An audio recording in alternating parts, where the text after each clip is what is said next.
I remember walking to the parking lot, texting a friend back, and taking a picture of the defendant's truck. I did this knowing I had to continue to keep track of the defendant's behaviors and appearances for the restraining order we were in the process of trying to obtain. I remember finally reaching my car and hearing my mother scream. Knowing my mother, I could hear her fear. I could hear that whatever was happening was not good. This was when, at 4:30 p.m. on June 3rd, 2023, I turned around and saw the defendant running towards me faster than I had ever seen him run before. Not knowing what was coming next, I turned and attempted to go in the opposite direction. This was when the defendant had grabbed me. I hit the ground and began feeling the attack. I remember being on my hands and knees, begging for the defendant to get off me, with my screams slowly becoming more and more silent. I remember staring at the ground, my thoughts being muffled by my mother's constant scream. The scream that had first alarmed me did not stop throughout the entirety of the attack, and frankly, I can still hear it to this day.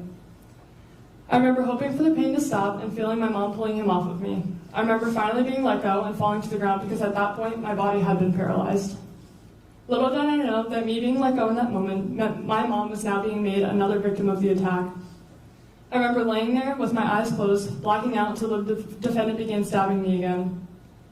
Your Honor, a 17-year-old girl should not know the feeling of getting stabbed. Your Honor, I should not have to remember the feeling of my body being inflicted with a knife over and over again.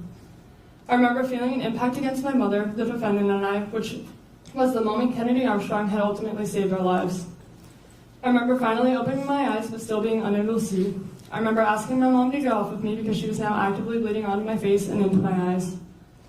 I remember finally realizing I had been stabbed and that I could no longer feel my legs. I remember the moment I realized I was paralyzed. I remember struggling to breathe and formulate words. I remember telling my mom I could not feel my legs, to which she responded, it was okay and everything would be okay. But I could hear in her voice that it wasn't okay. She didn't know if it would be okay and just how scared she was. I remember her words to the defendant. I remember her calling the defendant's mom, Tanya, and her informing her on what her child had just done. I remember looking up and around and realizing that suddenly there was a crowd of people surrounding us. I remember looking up and to my left, to which I watched as the defendant just a few feet away pathetically slit his own throat. I remember making eye contact with the man in the crowd of people and begging him to make sure the defendant could not and would not get up, as I was scared the attack wasn't over.